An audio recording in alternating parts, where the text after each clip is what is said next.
নমস্কার বন্ধুরা, পল্লবী কিচেনে আপনাদের সবাইকে স্বাগত।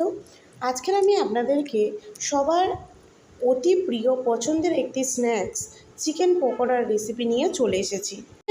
আমি নিয়ে নিয়েছি 500 গ্রাম মতন চিকেনের মধ্যে আমি দিয়ে দিচ্ছি 1 টেবিল স্পুন মতন পাতিলেবুর রস দিয়ে আমি চিকেনটাকে বেশ কিছুক্ষণ ম্যারিনেট করে রেখে দেব। বেশ কিছুক্ষণ পর আমি এর মধ্যে দিয়ে দেব কিছুটা পরিমাণে কাঁচা লঙ্কা কুচি, দিয়ে দিচ্ছি পরিমাণ মতন লবণ, দিয়ে দিচ্ছি পরিমাণ মতন জিরে আর ধনের গুঁড়ো, দিয়ে দিচ্ছি লঙ্কার গুঁড়ো, দিয়ে দিলাম হলুদ গুঁড়ো, সামান্য পরিমাণে গরম মশলা গুঁড়ো, দিয়ে দিচ্ছি 1 টেবিল স্পুন মতন সর্ষের তেল। এবার এর মধ্যে দিয়ে দিচ্ছি একটা মাঝারি সাইজের পেঁয়াজ কুচি, দিয়ে দিচ্ছি 1 টেবিল চামচ রসুন বাটা, দিয়ে দিচ্ছি 1 টেবিল চামচ আদা বাটা, দিয়ে মাংসটাকে আধা ঘন্টার জন্য ম্যারিনেট করে রেখে দেব। আধা ঘন্টা পরে এটার মধ্যে আমি দিয়ে দেব একটা গোটা ডিম, আর দিয়ে দেব কিছুটা পরিমাণে বেসন, আর দিয়ে দিচ্ছি সামান্য পরিমাণে কর্নফ্লাওয়ার। বেসনটা আমি অল্প অল্প করে দিয়ে মেখে নেব, প্রয়োজন পড়লে পরে আরও বেশ খানিকটা দিয়ে নেব। আমি এখানে বেসনটা মাখিয়ে দেখে নিচ্ছি পরে আর দিতে লাগবে কিনা।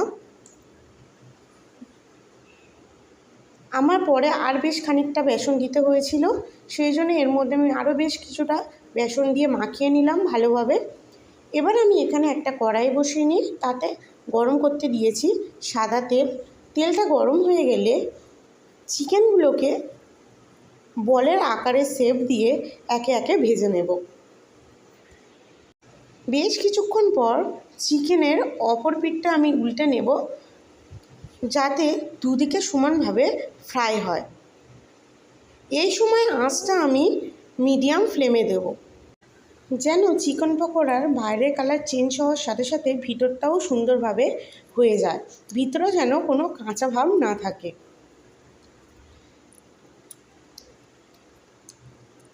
দেখুন বন্ধুরা, চিকেন পকোড়াটা প্রায় রেডি হয়ে এসেছে। এর কালারটা কত সুন্দর এসেছে। এবারে আমি এটাকে আস্তে আস্তে তেলগুলোকে ঝরিয়ে নিয়ে তুলে নেব একটি পাত্রের মধ্যে। এই চিকেন পকোড়াটা সন্ধ্যাবেলায় গরম চা বা কফির সাথে খেতে আমাদের প্রায় সবারই খুব ভালো লাগে। সন্ধ্যার সময় এরকম একটা স্ন্যাক্স হলে আমাদের তো আর কিছুই লাগে না, প্রায় সবারই এই স্ন্যাক্সটা খুবই পছন্দের। আপনারা যদি এরকম কিছু খেতে পছন্দ করেন তাহলে অবশ্যই এই রেসিপিটা একবার ট্রাই করে দেখবেন। আশা করছি আপনাদের সবার ভালো লাগবে। যদি ভিডিওটা ভালো লেগে থাকে একটা লাইক, কমেন্ট, শেয়ার করবেন, আর চ্যানেলটাকে সাবস্ক্রাইব করে নেওয়ার অনুরোধ রইল।